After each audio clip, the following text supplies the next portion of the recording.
সাথে যে বিয়ে হয়েছে, তারপরে আমি বুঝতেছি না যে উনি আমার স্বামী। বলছে মামা এইটা এটা এটা আমার বিয়ের ইয়া। তো উনি বলছে কি মামা বললো না, তুমি আমাকে তুমি করে বলো, আমি তোমার হাজব্যান্ড। আমাকে মায়েরা কোনো ধরনের ঘুমের ওষুধ খাওয়ায়া আমাকে বস্তায় ভরে বুড়িগঙ্গা নদীর এখানে ফালা দেওয়া হয়েছিল। কিন্তু আমার আল্লাহ কেন বাঁচাইছে আমি জানি না, আমার এই জীবনের প্রতি ঘৃণা। আসসালামু আলাইকুম। আসসালাম। আমার নাম জেসমিন। কি নাম? Jasmine. Jasmine Begum. Jasmine Begum. বয়স কত আপনার? আমার জন্মসাল হয়েছে 97 অক্টোবরের 7 তারিখে। আচ্ছা ঠিক আছে, তাহলে আপনার বয়স আমরা বলতে পারি সবকিছু মিলিয়ে 23 বছর, 23 থেকে 24 বছর বয়স। কোন জেলায় জন্মগ্রহণ করেছেন? আমি জন্ম ঢাকাতেই, কিন্তু আমার বাবা মার বাড়ি হয়েছে খুলনা। আপনার গল্পটা আমি জানি এবং অনেকখানি সেন্সিটিভ একটা গল্প, তারপরেও আপনি আজকে এইরকম সোশ্যাল মিডিয়াতে আপনার ফেস দেখিয়ে লোক সম্মুখে আজকের এই গল্পটা বলতে আপনি রাজি হয়েছেন। রাজি হয়েছেন কি? হ্যাঁ আমি রাজি হয়েছি। এবং আপনার সাথে আমাদের এই গল্প নিয়ে প্রায় 1 বছরের মতো কথা, 1 বছরেরও বেশি। 1 বছর ধরে আপনি এখানে আসছিলেন, আপনাকে আমরা বিভিন্নভাবে বুঝিয়েছি, শেষ পর্যন্ত আপনি সমস্ত কিছু জেনে শুনে আজকে এই গল্পটা এখানে লোক সম্মুখে বলতে এসেছেন। তো ঠিক আছে, আপনি শুরু করুন যেখান থেকে বলতে চান, ছোটবেলা থেকে যেখান থেকে মনে পড়ে। আমি আসলে 1 বছরের বেশি ঘুরতেছি এই কারণেই, কারণ আমি নিরুপায় হয়ে এখানে আসছি। আর আমার গল্পটা যদি বলতে হয় তাহলে আমার পিছন থেকেই যেতে হবে, আমার বাবা মার কাছ থেকে আসতে হবে। ছোটবেলা থেকে আসেন? হ্যাঁ। আমি খুব মধ্য ফ্যামিলির একটা গরিব ঘরের মেয়ে। বাবা মাও খুব অসহায়। আমার বাবা খুব ছোটখাটো একটা চাকরি করে, একটা হোটেলে কাজ করে। আমরা ভাই বোন 5 জন। ছোটবেলা থেকে আমরা অভাব জিনিসটাকে ভোগ করে আসছি। একদম মা বাবার ঘরে যখন থেকে মানে একটু ধরে বুঝ হয়েছে তখন থেকে আমরা কষ্ট কি জিনিসটা পাই আসছি। আর আমাদের একটা কষ্ট ছিল সবচেয়ে বেশি বড়, যেটা আমার বাবা মানে হঠাৎ করে সবসময় নিখোঁজ হয়ে যেত ছোটবেলা থেকেই। আমরা যতটুকু মনে পড়ে, আমার ছোট ভাইটা যখন একদম কোলে, খুব ছোট কোলে কয়েক মাস হয়েছে, তখনের কথাটা আমার মোটামুটি ভালোই মনে আছে। এর আগে থেকেই নাকি আম্মুর সাথে আব্বু এরকম করতো। আম্মুর যখন বিয়ের 7 দিন বিয়ের বয়স, তখন থেকে আব্বু এরকম নিখোঁজ হয়ে যেত। এটা নাকি আব্বুর একটা রোগ ধরতে গেলেই ছিল, একটা অভ্যাস। মানে হঠাৎ করে নিখোঁজ হয়ে যেত। ছোট থাকতে আম্মুর বিয়ের 7 দিন থেকে। কারণ তখনও যে আম্মু চলে যাবে, কারণ আম্মুর তো ঘরে সৎ মা ছিল, তার বাবা মানে নেই, বাবা যা মা বলতো তাই করতো। তো এই কারণে আম্মু আর কখনো আলাদা হওয়ার চিন্তা ভাবনা করেনি, যে তার তো কোনো মা নেই, সে কার কাছে যাবে। তো আমার মা বাধ্য হয়ে সেইখানেই সংসার করছে আমার বাবার সাথেই। তো এইভাবে করতে করতে আমরা 5 ভাই বোন হয়েছি। তো আমার যতটুকু মনে পড়ে, আমার ছোট ভাইটা যখন কোলে ছিল তখন আব্বু একদম নিখোঁজ হয়ে গেছে। আব্বুর আর কোনো খোঁজ খবর ছিল না। 3 বছর আমরা আব্বুকে, 3.5 বছর কোনো কাছেই পাইনি। বাবা কি জিনিস বা বাবা কি বেঁচে আছে কিনা সেটাও আমরা জানতাম না। তো আমার আমার বড় ভাই আমাদের বাবার মতো, তার ঋণ কখনো আমরা শোধ করতে পারবো না, এবং আমার মার ঋণও কখনো শোধ করতে পারবো না। 3.5 বছর পরে আব্বুকে খুঁজে পাই, আব্বু আসে। আচ্ছা, 3.5 বছর পরে? 3.5 বছর পরে আসার পরেই তাকে আমরা পাই মিরপুরে। আমার বাবাকে খুঁজে পাওয়া যায় মিরপুরে 1 নম্বরে। আমার ভাইয়া তাকে খুঁজে পায়। তো বাবাকে পাওয়ার পরে যেমনি হোক, প্রত্যেকটা মেয়ে চায় সংসার টিকানোর জন্য, ভাঙার জন্য না। তা আমার আব্বু আসার পরে ওই আমার ছোট ভাইটাকে যখন কোলে রেখে গেছে, ওকে আইসা পাইছে 2 বছরের। 2 বছরের পাওয়ার পরে আমরা আব্বু আসার পরে, না 2 বছর না 3 বছরের মানে বেশি, কারণ ভাইটাকে কোলে রেখে গেছিল। তখন আমার ভাইটা কথা বলতে পারে, ভালোই হাঁটতে পারে। আব্বুকে যখন পাওয়া গেছে, ওই আব্বুর কারণেই আমাদের মিরপুর যাওয়া। আচ্ছা। আব্বু মিরপুর বলতেছে যে আমি এখানে থাকবো না, এলাকার সবাই যেহেতু এটা নিয়ে জানাজানি হয়েছে, তুমি কাজ করছো, থাক, যার হয়েছে চল আমরা মিরপুর চলে যাই। তখন আমরা ওই এলাকা থেকে মিরপুর চলে যাই। আচ্ছা। মিরপুর আমরা যাই 2005 সালে। আচ্ছা। 2005-এ আমরা মিরপুর চলে যাই। যার পরে ওইখানে আমাদের আর কোনো কাজ করতো না, কারণ আব্বু আসলে আমাদের আর কোনো কাজ করতে হতো না। আব্বু যে কাজ করতো, হোটেলে কাজ করতো, তো আমাদের আল্লাহর রহমতে সংসার চলে যেত। তো কাজ টাজ করতো 5 বছর, মানে 2005-এ যখন আব্বুকে পাওয়া হয়, 6-এর দিকে আমার বোনের বিয়ে হয়। আমার বড় বোনের বিয়ে হয়ে যায়। মানে 5-এর শেষের দিক দিয়ে আর 6-এর আগে আমার বড় বোনের বিয়ে হয়। বড় বোনের বিয়ে হওয়ার পরে আমার তখন বয়স 10 বছর পার হয়ে যায়, 10-11 বছর পার হয়ে যায়, মানে 11 বছরের মাঝামাঝি। তো আমরা যে এলাকায় থাকি, ওই এলাকারই যে বাসায় ভাড়া থাকি, সে পাশের বাসায় একটা লোক ছিল। ওনারা আমাকে রাস্তায় খেলতে দেখে পছন্দ করতে, আমার বাবা মার কাছে বিয়ের প্রস্তাবও দিচ্ছে। তো আমার ভাইয়া যে বাসায় গাড়ি চালাতো, ভাইয়া তো গাড়ি চালানো শিখে গেছে, ওই বাসায় গাড়ি চালাতো। ওনার আবার কোনো সন্তান ছিল না নিজের, আমার আম্মুকে নিজের মেয়ের মতোই দেখতো। তো ওই এলাকার মোটামুটি সবাই জানতো আমরা তার নাতি। আমরা ওনাদের বাসায় ভাড়া ছিলাম। তো যখন আমার জন্য বিয়ের প্রস্তাবটা যায়, তখন ওই নানু বলতেছিল যে তুমি কি ভাবতেছো এটা মাতবরের নাতি? ও তো মাতবরের নাতি না, ও কিন্তু ভাড়াটিয়া এখানে। আচ্ছা। ও কিন্তু মানে দেখতে শুনতে ভালো, সুন্দর, ওরা সব ভাই বোনই সুন্দর, কিন্তু ও কিন্তু কোনো বড় লোকের মেয়ে না, গরিবের মেয়ে।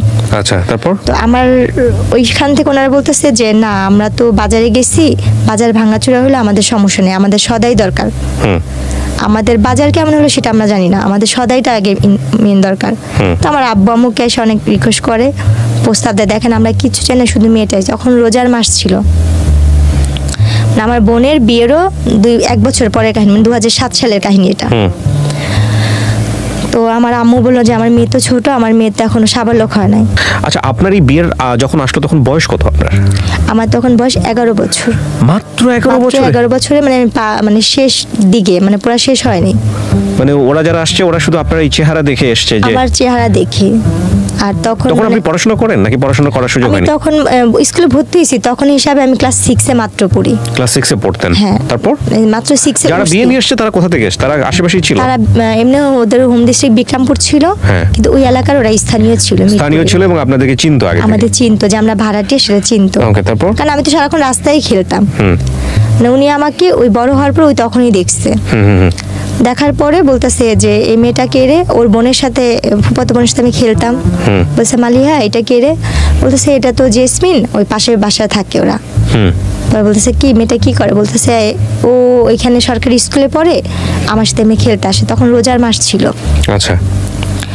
তো আমাকে দেখছে ইফতারির 2-3 ঘন্টা আগে সে আমাকে দেখছে। আচ্ছা। দেখার পরে তারা ইফতারির পরপরই তারা চলে আসতে আমার জন্য বিয়ের প্রস্তাব নিয়ে। আসার পরে আমার মা বাবাকে অনেক রিকোয়েস্ট করলো, যেদিন দেখছে সেদিন কথা বলছে, তারপর দিন আমার গায়ে হলুদ হইছে। ওকে। আমার বাবা মাকে তারা এক পর্যায়ে, আর আমার বাবা মা ভাবছে যে আমরা গরিব, এত বড় লোক জায়গা থেকে আসতে নিজের থেকে মেয়ে নিতে চাচ্ছে। তো একদিন সময় চেয়েছে, তারা সেটাও দেয়নি। তারপর দিন গায়ে হলুদ করছে, তারপর দিন কাবিন করছে ওনারা। বুঝতেন 11 বছর বয়সে বিয়ে কি জিনিস? আমাকে ওনারা পার্লারে সাজাইতে নিচ্ছে। আমি এই যে পাশে যে খেলতাম গলিতে, আমাকে ওই গলিতে কয়েকটা আন্টি ছিল, অনেক আদর করতো। আমাকে বলতো ললনা সুন্দরী বলতো। ওনারা আমাকে আদর করে ললনা সুন্দরী বলতো। আর একটু দুষ্ট টাইপের, মানে খেলাধুলার প্রতি আমার নেশা অনেক বেশি ছিল। আর চুলগুলি একটু বড় ছিল তো, যার কারণে। তো তারপরে যখন ওনারা পার্লার সাজে, আমি তো কখনো পার্লারে সাজি নেই, আমার জন্য এটা পুতুলের মতো সাজ। আমি হলুদের দিনও ওনারা সাজাইছে, আমি সেটা তো অনেক খুশি ছিলাম, ফুল টুল দিয়ে। আমার বিয়ের মিষ্টি আমি নিজেই চেয়ে চেয়ে খাচ্ছি। তারপর যেদিন আমার কাবিন হয়, সেদিন আমি পাশের বাসা আন্টিকে যা বলছি, পুতুল আন্টি দেখেন আমি আজকে আরো সুন্দর ললনা সুন্দরী হয়ে আসছি, দেখেন আমাকে কত সুন্দর লাগতেছে। সেদিন আমার কাবিন সাজলেন, সাজার পরে থাকে না মেয়েদের তো সাজার প্রতি একটা আলাদা ন্যাক থাকে। দেখা নিজেকে আয়না যখন দেখতেছিলেন বউ হিসেবে, সাজার পরে? হ্যাঁ, আয়নাতে দেখে তো নিজের প্রতি নিজে অবাক হচ্ছিলাম যে আমি এত সুন্দর, বা আমি এত পুতুলের মতো লাগতেছে, আমাকে আমি চিনতে পাইনি। বাট বিয়ে কি জিনিস সেটা আপনি বুঝতেন না? বিয়ে কি জিনিস আমি নিজেই বুঝিনি। আচ্ছা আচ্ছা, তারপর বিয়েটা কি? তো তারপরে গিয়ে আমার কাবিন হলো 2007 সাল আগস্টের 28 তারিখে আমার কাবিন হয়েছে। তো কাবিন হওয়ার পরে ওই দিন তো কাবিন হলো, তো ওনারা কাবিনের পর দিয়ে না আমাকে যখন কাজী লিখতেছে কবুল বলবে, আমার আম্মু নিচে, মানে মেহমান আসছে, সবাই খাওয়া দাওয়া দিচ্ছে, আব্বু নিচে দাঁড়াচ্ছে কে কে আসবে।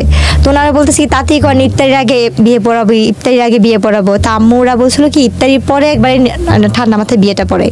তো ওনারা খুব তাড়াতাড়ি করতেছিল, ওনাদের বাসায় হয়েছে, আমাদের বাসাও না কাবিন হয় না, ওনাদের ফ্ল্যাটে ওনাদের বিল্ডিংয়ে নিয়ে কাবিন করেছে। কারণ আমাদের বাসা তো সুন্দর না, আমাদের বাসা তো মানুষ আসতে পারবে না, মেহমান আসতে পারবে না, এই জন্য। তো আমার আম্মু সবাইকে খাওয়া দাওয়া দিচ্ছে, কাজ টাজ করতেছে। এর মধ্যে আমার ভাইয়া বসা ছিল, আর আমার বড় বোনের ভাসুর বসা ছিল। জি। তো ওর মধ্যে ওনারা বলতেছে কি আমার বাবার নাম, আমার মায়ের নাম, সবার নাম নিচ্ছে, লিখতেছে। তো আমাকে কবুল বলতে বলছে। আমাকে কিন্তু আমার একবার মামি আর আমার নানি শিখা দিছিল, তোরে যদি কবুল বলতে বলে তুই কখনই কবুল বলবি না, চুপচাপ থাকবি। অনেকক্ষণ পরে আমরা যখন বারবার তোরে বলবো বল বল বল, তারপর তুই বলবি। কিন্তু আমি আর সেই জিনিসটা বুঝিনি। আমাকে যখন কাজী বলতেছে বলো মা বিসমিল্লাহ কবুল, আমি বলছি হ্যাঁ কবুল কবুল কবুল, একসাথেই বলে দিছে কতবার, মানে হিসাব ছাড়াই। আমার এতটুকু ছেলেটাকে দেখেছেন না আগে যার সঙ্গে বিয়ে হচ্ছিল আপনার? তাকে তো আমি ছাদে খেলার সময় দেখছি, কিন্তু ওভাবে কখনো বড় ভাই হিসেবে জানতেন নাকি? মামা হিসেবে জানতাম। আর তার মাকে আমি নানি ডাকতাম। মাকে নানি ডাকতেন আর ছেলে? আচ্ছা ওকে, তারপর সেই হিসেবে মামা হয়। আমার আম্মু এসে বলতেছে কি যে আসেন আমরা বিয়ে পড়া ফেলে আপা।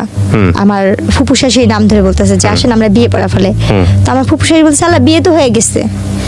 আমি কান্না করতেছি, না না আমার তো বিয়ে হয় না, আমার তো বিয়েই হয় না, আমার বিয়ে করাইবা না। আমার ভিতর ধারণা ছিল যে আমি টিভিতে নাটক বা ছবি দেখতাম যে হিন্দুরা ঘুরে যে এই আগুন রেখা ওইভাবেই বিয়ে। আমার চিন্তা ধারণা ওইভাবে মানুষের বিয়ে হয়, বাবা বিয়ে কি জিনিসটা আমি অতটা বুঝিনি। ওইটা টিভিতে দেখে বিয়ে ওইটাই বিয়ে। না আমার তো বিয়েই হয় না, আম্মু আমার বিয়ে দেয়নি। মানে এটা কবুল কবুল বলার পরে? হ্যাঁ আমার কিন্তু বিয়ে হয়েছে 1 ঘন্টা হয়ে গেছে। ইত্যাদি আগে ওনারা বিয়ের কাজ সেরে ফেলছে। ইত্যাদি করার পরে আম্মু বলতেছে আসেন আমরা বিয়ে করাই। পরে আমার যে ফুফুসের করে উনি বলতেছে বিয়ে তো হয়ে গেছে। আপনার মাও জানে না এটা? আমার বাবা ছিল, আব্বু তো নিয়েছে, আমার ভাইয়ার কাছ থেকে নাম ঠিকানা নিয়ে ইয়ে করে ভাইয়া সাইন দিছে, আমার বড় বোনের রেজিস্ট্রি বলে কবুল বলানোর যে বিষয়টা এটা বলছে। আচ্ছা হ্যাঁ ওইটা করা ফেলছে। কবুল টবুল সব বলা শেষ, আমি এমনকি সিগনেচারও করছি, আমার নামটাও লিখছি। ওকে। পরে ওনারা বলতেছে কি এই যে ছবি তুলছি দেখো দেখো ক্যামেরা দিয়ে ছবি তুলছি, ওনারা বলতেছে। তো আমার যার সাথে বিয়ে হয়েছে তার একটা ফোন ছিল, কলমালা ফোন, টাচ ফোন বড়। তো ওই ফোনে উনি ভিডিও করছে, ছবিগুলো দেখাইতেছে। আমি তাকা হাসতেছি, কিন্তু উনি যে আমার স্বামী বা উনি যে কি আমি তখনও তাকে মামা আমাকে ডাকতেছি। আমার সাথে ওনার সাথে যে বিয়ে হয়েছে তারপরে আমি বুঝতেছি না যে উনি আমার স্বামী।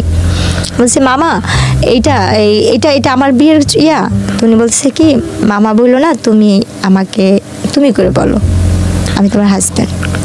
এরপরে গিয়ে ওনারা আর কি আমাকে বলতেছে আমার আম্মাকে, আম্মু বলতেছে তাহলে আমরা ওরে নিয়ে যাই। বলছে না দেখেন যেহেতু কাবিন হয়েছে ছেলে মেয়ে একটু একসাথেই থাকুক। আম্মু বলছে না আপনারা তো বলছিলেন যে মেয়ে সাবলোক না হওয়া পর্যন্ত আপনারা ছেলে মেয়েকে এক জায়গায় করবেন না। বলছে ও তাকে মামা ডাকতো, ওর তো একটু ফ্রি হওয়ার দরকার আছে, একটু থাকুক, কথা টথা বলুক, রাত্রে আমাদের সাথেই থাকুক, তারপরে আমি তারপর দিন নিয়ে দিয়ে আসবো নি। পরে আম্মু আব্বু মানে চুপচাপ থেকে আমার নানি বলতেছে কি যে না ঠিকই আছে রেখেই যা। আচ্ছা। কারণ থাকার দরকার আছে, বোঝার দরকার আছে যে ও এখন আরেক বাড়ির বউ, তো এই কাজটা। তো আমার শ্বশুর বাড়িটা ছিল রাস্তার এই পারে ছিল আমার শ্বশুর বাড়ি, 1 গলির পরে আর কি আমাদের বাসা। মানে আবার চাইলে ভিতর দিয়ে আরেকটা গলি আসতে যাওয়া যেতে, বলা যায় এই পারের ওই পার। এরপরে গিয়ে রাতে যে কাহিনীটা ওনারা অনেক সুন্দর করে ফুল টুল দিয়ে ঘর সাজাইছে, রুম সাজাইছে, আমাকে নিচ্ছে, আমি নিজের ঘরে নিজে ফুল টুল নিয়ে টেটুটে নিয়ে খেলতেছি। আমি নিজেই ওইটা যে আমার ঘর, আমি ওনাকে সবসময় দেখে ভয় পাইতাম। ওনাকে যখন ওই রুমে দেখছি না আমি ভয় চুপচাপ হয়ে গেছি। উনি না গুন্ডা, ওনাকে না সবাই ভয় পায়, এলাকার সবাই ওনাকে নাম ধরে যেটা বলে। উনি এই ঘরে কেন, উনি কি আমার সত্যি তেল স্বামী? উনি তখন বলে উনি আমার হাজবেন্ড। ওই জিনিসটা আমার ভিতরে ভয় কাজ করছে। তো তখন থেকে তার ভিতর থেকে আমার একটা দূরত্ব, সে যে আমার স্বামী সেটা আমি কখনোই মানতে পারতাম না, ভয় পাইতাম। আচ্ছা।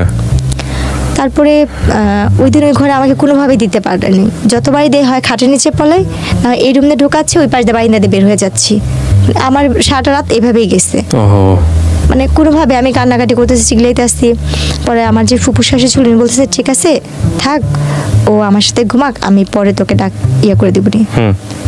তো রাতে তো খাওয়া দাওয়া করলাম ওনাদের সাথে সবাই একসাথে। খাওয়াটার পর ছবি তুললো, আমাকে জোর করে উনি নিয়ে নেওয়ার ছবি তুললো, আমার হাজবেন্ডের সাথে ছবি তুললো। পরে এক পর্যায়ে যেহেতু কেউ নাই আমার বাবা মা এখানে, আর যেহেতু আমার বিয়ে হয়ে গেছে এটা আমাকে বুঝতেই হচ্ছে, শ্বশুর বাড়িতে চলে গেছেন। হ্যাঁ, তখন ছবি তুললো, ছবি তুলছি, ওনাদের সাথে আসছি, কিন্তু ওনার সাথে আমি ওরকম ভাবে কথা বলছি না। উনি আমার শরীরে হাত রেখে ছবি তুলছে, আমি তারপর ভয় পাচ্ছি, শুধু ভয়ে ওখানে ছবি তোলা। এরপরে গিয়ে সকাল মানে রাতে যখন আমার ফুপুর সাথে শাশুড়ির সাথে ঘুমাইলাম, মাঝরাতে তখন 4টা বা 3:30 বাজে, হঠাৎ করে ঘুম ভাঙছে, দেখি যে না উনি ওই রুমে আমাদের সাথে একসাথে শুয়ে আসছে। আচ্ছা। তো যাক, তখন ওই মুহূর্তে তখন থেকে ওইটা বসে বসে কান্না করতেছি যে আমি মনে আর বাবা মার কাছে যেতে পারবো না। এত বড় লোক বাড়ি, এত সুন্দর ঘর বাড়ি, কিন্তু কোনোটাই আমার ভালো লাগতেছে না, আমার নিজের মতো মনে হচ্ছে না।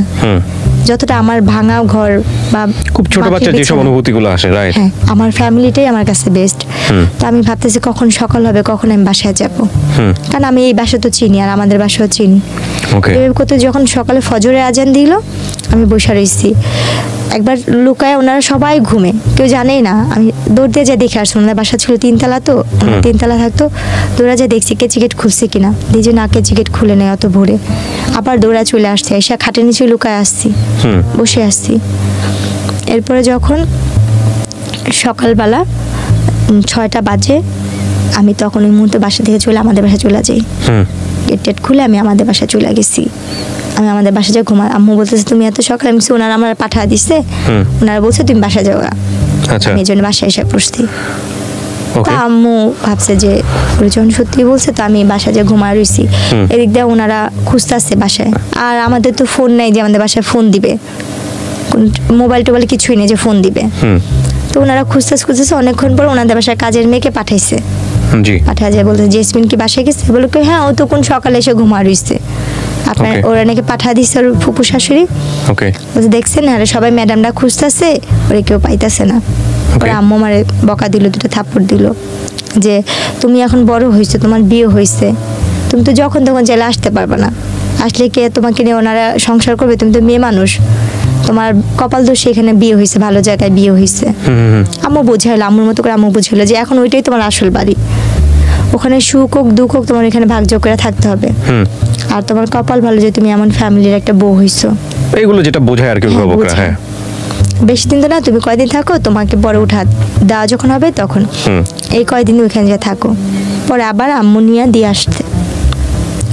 ওনারা সেদিন ওনাদের বাসায় অনেক মানে পার্টির আয়োজন করতে, লোকজন আসতে, বউ দেখছে, সবাই বলতেছে না বউ অনেক সুন্দর হয়েছে, সবাই নাম ধরে ধরে বলতেছে ওর বউটা অনেক সুন্দর, ভালো হয়েছে, কিন্তু অনেক ছোট, বয়স ছোট।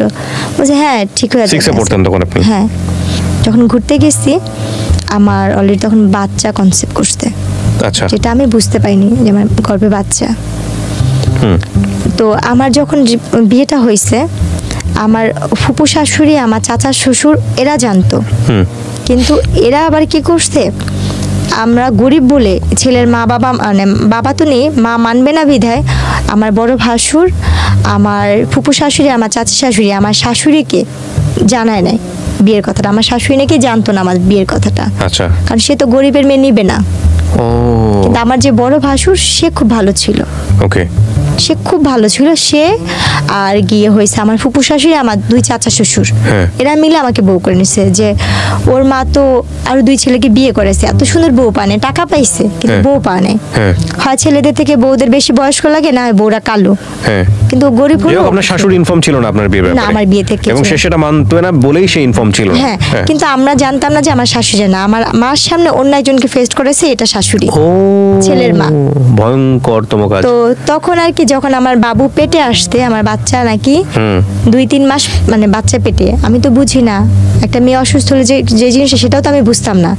তা আমি খুব বমি করতাম, মাথা ঘুরে, তো কিছু খাইতে পারতাম না, মানে আমার কাছে খুব খারাপ লাগতো।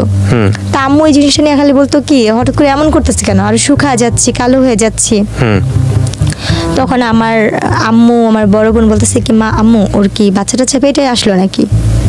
আম্মু বলতেছে ওর বাচ্চা পেটে আসলে তো বুঝতাম, বা আম্মু আমাকে জিজ্ঞেস তোমার কি এরকম কখনো হয়েছে?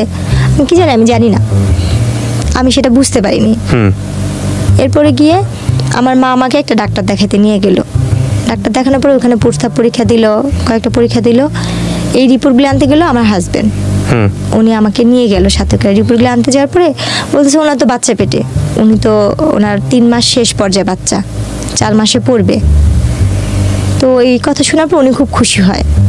উনি খুশি হয়ে ওনাদের গ্রামের বাড়িতে আমাকে নিয়ে যায়, বিক্রমপুরে। আচ্ছা, উনি আমাকে বিক্রমপুরে নিয়ে যাবে। এই ফার্স্ট আমি আমার শ্বশুর বাড়িতে যাচ্ছি। আচ্ছা, তো আমার শ্বশুর বাড়িতে যখন যাব তখন আমি খুব কান্নাকাটি করতেছি। এতদিন তো আমার ফুপু শাশুড়ি, চাচা শ্বশুর বাড়ি আমি জানতাম এইটাই আমার শ্বশুর বাড়ি। তো যখন সে বললো যে দেখো তোমাকে তো আমার মার কাছে কখনো নিয়ে নেই, তোমাকে চলো আজকে আমার মার কাছে নিয়ে যাবো। বলছে ওই যে আপনার, ওইটা আমার ফুপু আম্মা, ওইটা আমার আরেকটা ফুপু আম্মা। আচ্ছা, এরপরে গিয়ে উনি যখন নিয়ে যাবে আমি ভয় পেতেছিলাম, যাবো না যাবো, অনেক কান্নাকাটি করতেছি। আমার ছোট বোন আর মামাতো বোনকে নিয়ে যাই, আমরা একসাথে বিক্রমপুর যাই। আচ্ছা, ভাইয়া যেদিন যাই সেদিন আমাদের যাইতে যেতে রাত, মানে আমরা বিকালবেলা রওনা হয়েছি, তো শীতের দিন ছিল, এটা 2008-এ পড়ে যায় কাহিনীটা। আমাদের যাইতে যাইতে দেরি হয়ে যায়। আমরা গিয়ে ওখানে গিয়ে পৌঁছাই সন্ধ্যার সময়। তো ওই অবস্থা দেখে সে আমার মামি শাশুড়ি বাসায়, আমার আরেকটা ফুপু শাশুড়ি বাসায়, যে কিনা মুক্তিযোদ্ধা তার ফ্যামিলি, তাদের বাসায় নিয়ে উঠায়, তাদের বাসায় রাখার পরে ওনারা বলতেছে মাশাআল্লাহ তুই তো বউ অনেক সুন্দর আনছে, আমাদের সবার বউ পছন্দ, মানে সবাই আমাকে অনেক আদর করতেছে। বলছে তোর মাকে বোঝানোর দায়িত্ব হচ্ছে আমাদের, তুই হিসাবে ছেলের বউ আমরা ভালো পাইছি, হাসি খুশি মিশুক। তো ওই রাত্রটুকু ওখান থেকে সকালবেলা আমাকে নিয়ে গেলো ওনাদের গ্রামে বেড়ে। প্রথম যে এক গ্রামে রাত্র থাকলাম, তারপর দিন সকালবেলা ওই গ্রামে গেলাম, আমার শ্বশুরবাড়ির গ্রামে। তো যাওয়ার পরে ওখানে আর কি ওনারা বউ দেখে আমার শাশুড়ি বলতেছে খালি কি চামড়া ধলাই আনছিস, কোনো টাকা পয়সা আনিস নাই, বউর সাথে কিছু দেয় না। উনি আমার কানে হাত দিচ্ছে, গলায় হাত দিচ্ছে, হাতে হাত দিচ্ছে, হ্যাঁ স্বর্ণের কিছু নেই। তখন আমি বলতেছি কি আল্লাহ উনাকে তো দেখছিলাম ওই নানুর বাসায়, তাহলে উনিও তো আমাদের নানি হইতো, আর উনি খুব বয়স্ক ছিল। তো উনি আমার গলায় কানে হাত দিয়ে বলতেছে তোমার বাবা মা কিছু দেয় নাই, তোমার বাপ কি করে? আমি বলছি আমার বাবা হোটেলে কাজ করে। এটা শুনে এসে আরো রাগ হয়ে গেছে। ওই মুহূর্তে ওনারা কি করলো, মা ছেলে ঝগড়া করতেছে, আমার আরেক ভাসুর, আমার আরেক দেবররা, দুই দেবর মিলে ঝগড়া করতেছে, তারা ঝগড়া করতেছিল। তারা ঝগড়া করতে করতে আমার যে বড় জাল যে ভাসুরের বউ যে ছিল, আমার সেই বড় ভাসুরের বউ আর আমার আরেক ভাসুরের বউ, তারা মিলে রান্না বান্না করতেছে, বউকে যেটা খাওয়ানোর মিষ্টি টিষ্টি সব বানাচ্ছে। তো তখন বাজে সকাল 10টার দিকে। তো ওই মুহূর্তে কি হয়েছে, তারা দুই ভাই মারামারি, তিন ভাই মিলে ঝগড়া কথা কাটাকাটি করতে একটা মারামারি, অনেক পর্যায়ে দেখি যে দা বটি নিয়ে মারামারি হচ্ছে। আমি আমার দুই বোন রুমে। কতক্ষণ পরে আমি মানে মারামারি যখন, সে তো আমার স্বামী, তার সাথে আমি যেহেতু সংসার করছি প্রায় 1 বছরের মতো সময় হয়ে আসতেছে কাছাকাছি। তো ওনার সাথে ঝগড়া লাগছে দেখে আমি একটু বাইরে এসে দরজার সামনে দাঁড়াইছি। দাঁড়ানোর পরে আমার যে আরেক ভাসুর, মানে মেজো ভাসুর যাকে বলে, সে এসে আমার মুখে বেশ একটা খারাপ করে একটা গালি দিয়ে আমার চুলটা টাইনা ধরে। আচ্ছা, এইটার আগে মার, একটা গালি দিয়ে বলতেছে এটার আগে মার। উনি আমার চুল টাইনা ধইরা উনি কি করলো বলছে, মানে অনেক বাজে ভাষায় গালাগালি করছে, ওকে আগে মার, চামড়া ধরা তো গেছে এটা সেটা করতে গছা দিচ্ছে, এভাবে বলে উনি ইয়া করলো। ভাইয়া কখনো যুদ্ধ কি জিনিস দেখি নেই, শুনছি শুধু মুক্তিযোদ্ধা নিয়ে অনেক কষ্ট, কিন্তু সেই দিনের যুদ্ধটা মনে হয় কি আমার জীবনে অনেক বড় একটা যুদ্ধ ছিল। সেই দিন ওই মুহূর্তে আমাকে মারলো, আমার দুই বোনকে মারলো, আর সে মায়ের কি ওরা ধরা মায়ের। ওহো, কে গায়ে তুল আপনার? এটা আমার ভাসুর, আমার দেবর। আপনার জামাই ছিল না ওখানে? ওনাকেও মারছে। মিথ্যা তো কেন বলবো, উনি খুব মানে যতটুকু সাধ্য উনি ইয়া করতে, ওনাকেও মারছে। উনি বলছে আমি যদি গরিব মেয়ে কিনে সংসার করে ভাত খেতে হবে, তোদের সমস্যা কি? আমি তোকে নিয়ে ভাত খাবো। এই নিয়ে ওনারা ভাইরা মারামারি করছে। কিন্তু আমি যে প্রথম দিন, তার আগের দিন যেই আমার ফুপু শাশুড়ি আর মামি শাশুড়ির বাসায় উঠছিলাম, তারা সেই খবরটা পেয়ে তাদের গ্রাম থেকে লোকজন নিয়ে আসতে, আইসা ওনারা আমাকে, আমার শ্বশুরবাড়ির সাথে দুই পক্ষ মারামারি লেগে ঝগড়া লাগা, দা বটি মানে কাছি টাচি একজন আরেকজনকে কুপাকুপি মারামারি, এই এমনকি মেয়েরাও ওনা কোমরে বাইন্ধা মারামারি করতেছে। তখন আমার ওই যে ফুপু শাশুড়ির মেয়ে আপু, ওই আপুটার নাম আমি বলতে চাচ্ছি না, আপুটা যেহেতু পলিটিক্স, ওই আপুটা আসছে। ওই আপুটা এসে উনি আমার ননদ হয় সম্পর্কে, কিন্তু বড় আমার বয়সে। ওই আপুটা আমাকে এসে ধরে, আমার বোনকে ধরে আমার দাদি শাশুড়ি ঘরে নিয়ে দরজা বন্ধ করে বলছে তোর এই ঘরতে বের হবি না। এরপরে গিয়ে ওই মারামারি হইলো। তো মারামারির শেষ পর্যায়ে যেটা দাঁড়াইলো, বলছে মা ওর বাচ্চা পেটে। তো উনি বললো কি ঠিক আছে তুই গরিবের মেয়ে বিয়ে করছিস, এটা আমি মানতে পারতেছি না, তারপর মেনে নিব, পেটে বাচ্চা যেহেতু, তোর বোর যদি মেয়ে হয় তাহলে আমি আমার ঘরে জায়গা দিব না, তুই তালাক দিবি। আর যদি তোর বোর ছেলে হয় তাহলে আমি তোর বউকে মেনে নিব। তো বললো যে ঠিক আছে দেখা যাক, যে তুমি ভাত খাইছো? আমি বলছি না আমি তো খাইনি, আমি আজকে সারাদিনেও খাইনি, কালকেও খাইনি। বলছি কেন? বলছি আমি এই অন্যায়গুলো করছি দেখা উনি তো আর দেয়নি। ও আমাকে ওই কথাগুলো জিজ্ঞেস করার পরে আমি এই কথাগুলো বললাম। বলার পরে ও অনেক মন খারাপ করে বলতেছে কি জেসমিন যা করছিস যাই হোক, আমার দোষের কারণে তো এই অবস্থা, আমি তোমাকে ঢাকাতে নিয়ে যাবো, আমি ঢাকায় কাজ করে ভাত খাওয়াবো। ও আমাকে নিয়ে তারপর দিন ঢাকা চলে আসলো। আচ্ছা, ঢাকা চলে আসার পরে ঢাকা দুজনে মোটামুটি ভালোই ইয়ে করতেছিলাম। ও আমাকে ওই যে বাসাটা নিয়েছে ওইখানে বাসা ভাড়া বেশি, আর ও পলিটিক্স ওইভাবে থাকতে পারতেছিলাম। তো ও বলে কি তুমি তোমাদের বাসায় থাকো, বাচ্চা হওয়ার পরে আমি তোমাকে নিয়ে আসবো নি। তারপর আমার বাবা মার কাছে এনে দিয়ে গেলো। দিয়ে যাওয়ার পরে 3 দিন পরে ও বলতেছে কি শুনেন আমার আম্মা তো বলছে আপনার মেয়ের যদি ছেলে হয় তাহলে আমাদের বাড়িতে উঠাবো, আর যদি ছেলে না হয় তাহলে আপনার মেয়েকে আমি আর নিব না, মেয়ে হলে আমি তালাকের কাগজ বাসায় পাঠা দিব।